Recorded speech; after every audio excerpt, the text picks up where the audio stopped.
j'ai quitté le système scolaire en classe de première, génie électrotechnique, donc c'est STI au lycée de l'Orgue. Donc j'ai arrêté parce que le système scolaire ne me convenait plus. C'est le système scolaire, pour moi, c'est un rail qu'il faut suivre, et avec un parcours, avec un contenu déjà défini, et les profs ils sont peu enclins à dévier de ce parcours-là. Et moi j'avais un besoin d'autonomie, d'apprendre par moi-même, donc de me concentrer sur ce qui m'intéressait vraiment. Alors moi avant j'apprenais grâce aux livres, et puis Internet a bouleversé ma façon d'apprendre, notamment les moteurs de recherche, Google, un outil super. Les tutoriels, surtout YouTube, les vidéos en ligne, les sites de tutoriels, Site du Zéro, qui est une excellente plateforme. C'est une formation où on apprend beaucoup via la technologie, donc par ordinateur. On se sert de vidéoprojecteur et je trouve ça plus pratique parce que comme ça, vu que c'est sur un écran, les gens ils sont beaucoup plus intéressés. Ça oblige tout le monde à regarder. Comme les jeunes, écrire, ça leur plaît plus trop. Surtout ici, c'est des gens qui sont généralement en décrochage scolaire. Ça les aide beaucoup parce que comme ça, ils sont plus captivés par quelque chose qui est en interaction avec nous. Voilà, on n'est pas dans un univers où chacun est dans son monde sur sa feuille en train d'écrire. Au moins, voilà, on peut tous intervenir. Et moi, je trouve ça super parce que c'est vrai que c'est beaucoup plus intéressant pour nous. Vu qu'il y a pas mal d'ordinateurs ici, on peut chacun aller sur un ordinateur et avancer à notre rythme, regarder ce qui nous concerne nous. Donc voilà, on peut... par exemple, moi qui suis dans la vente et que j'ai choisi la vente, je vais regarder des choses sur la vente, découvrir des choses sur la vente à mon rythme, mais j'aurais pas besoin de suivre avec les autres. Moi, quand j'étais à Mayotte, j'ai terminé mon CAP sur les 2 ans. Et puis là, je cherchais un stage ou une formation ou un travail. Mais bon, comme c'était difficile, je me suis pas arrêté, mais j'ai trouvé un logiciel, Adobe Photoshop.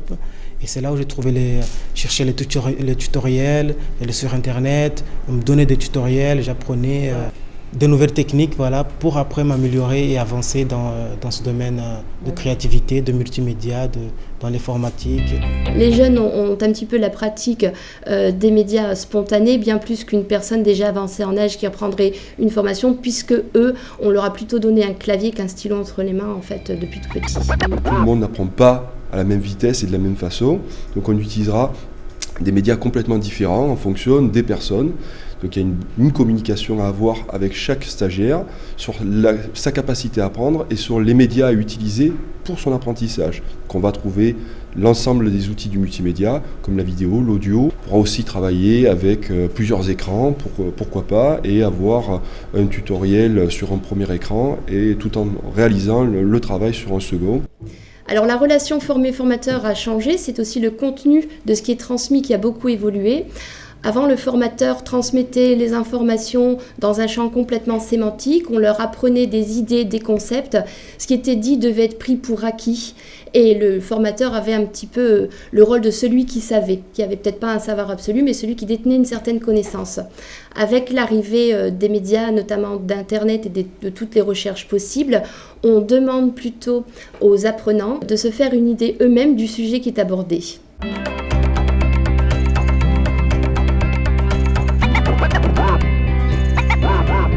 J'ai cherché formation informatique PACA. Je suis tombé sur le site de mode.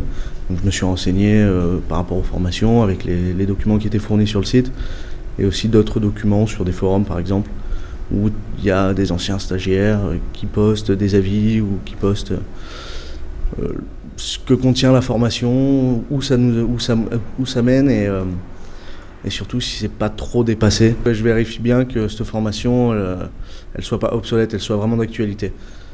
Alors la formation, j'essaye de chercher encore une fois de la recherche, le site de la structure qui dispense la formation.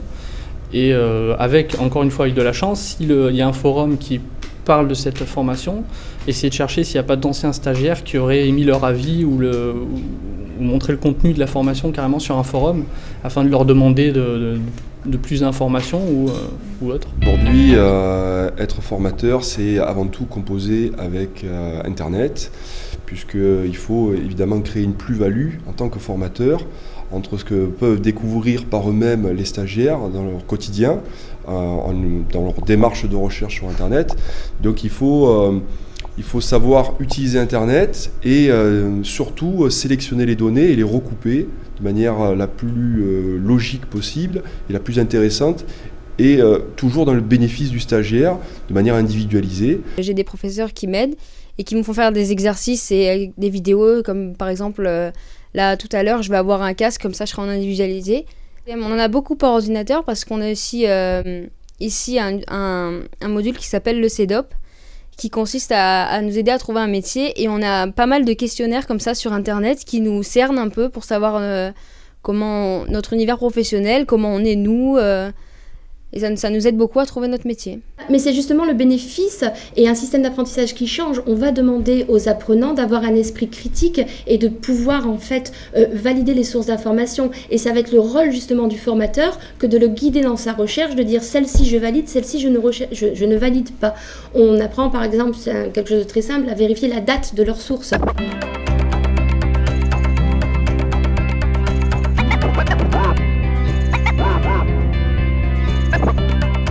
Il y a un aspect ludique qui, dans l'accès à l'information qui est très intéressant auprès des jeunes et qu'il faut utiliser.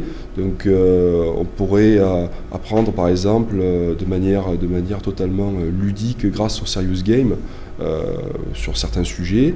Il y a certains points dans cette formation par exemple que je fais où on n'est pas forcément obligé d'être ici parce que c'est vraiment logiciel, où il n'y a pas forcément besoin d'avoir du matériel. Donc oui, on pourrait suivre ça sur Skype ou sur Internet ou avec des vidéos qu'on nous envoie, comme font beaucoup d'ailleurs. Il y a beaucoup de formations sur Internet et qui ne nécessitent pas de se déplacer vu qu'ils nous envoient tout. Et moi, ça ne me dérange pas d'apprendre tout seul.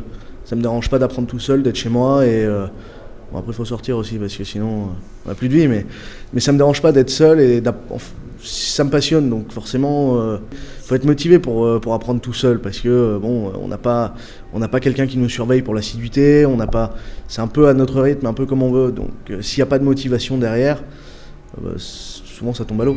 Alors moi, apprendre toute seule à l'aide de tutoriels, ça peut être bien, mais moi j'aime pas parce que c'est vrai qu'on se sent vraiment seul. Par exemple, voilà, moi je suis restée 8 mois toute seule comme ça à essayer d'apprendre une formation à distance. C'est très difficile parce qu'on est tout seul. Là au moins on a des accompagnateurs, la plupart du temps c'est personnel, ils nous prennent à part, donc voilà, on a un accompagnement, on n'est pas tout seul, et ça c'est très important pour des jeunes comme nous qui sont en décrochage scolaire. Ce qui est angoissant en fait ou stressant dans une rencontre notamment professionnelle, c'est le manque d'informations où on sait pas ce qu'on attend de nous en fait, où on n'en est pas sûr. Avec l'outil Internet, on peut se préparer à la rencontre, on peut préparer notre discours, cibler au mieux nos attentes et mieux affronter le jour fatidique. L'accès à l'information est devenu tellement simple que les gens ont tendance à prendre l'information pour argent comptant et sans prendre la peine de la recouper. C'est pour ça que le travail du formateur est aussi là pour aider les internautes, les utilisateurs à recouper cette information et surtout ne pas se tenir à une seule source d'information. On a vu par exemple le cas des wikis qui étaient détournés à des fins de malveillance. Et du coup, on se retrouvait avec des personnes qui se retrouvaient endoctrinées dans une idée qui n'était absolument pas la réalité. C'est le cas aussi pour des élèves à qui on donnerait un devoir. Et on se retrouvait dans une situation où l'ensemble des élèves reviendrait avec le même résultat. On se retrouve donc avec des aberrations et parce que l'accès à l'information est extrêmement simplifié via Internet, un effet pervers de simplification qui n'est pas intéressant, qui se retourne contre l'utilisateur. Je pense qu'une société en fait n'est jamais vraiment figée, que c'est une évolution qu'on n'avait peut-être pas appréhendée mais qui toutefois est normale, et même si on peut avoir des critiques plutôt négatives sur cet aspect en fait du tout tactile ou du tout écran, etc., ça peut être une évolution de la société qui est tout à fait normale et qu'on va admettre d'ici quelques décennies. Les 5 mois que j'ai passé chez Resine, j'en ai déjà appris beaucoup sur les logiciels, sur la manipulation des logiciels, sur les différents logiciels que je ne connaissais pas finalement, mais aujourd'hui je connais grâce à ça, grâce au formateur qui t'encadre, qui te donne les techniques chaque fois, parce que chacun a sa façon de comprendre les choses. Mais finalement, pour moi c'est un plus, et aujourd'hui oui, c'est un plus pour moi pour l'avenir. Les ordinateurs, c'est un univers où on est tout le temps avec Facebook, avec tous ces réseaux sociaux, donc on n'est pas dépaysé, on est bien, on est à l'aise dans ça et ça va beaucoup plus vite pour nous, c'est simple, ça nous plaît, ça nous intéresse tout de suite, il n'y a pas de barrière.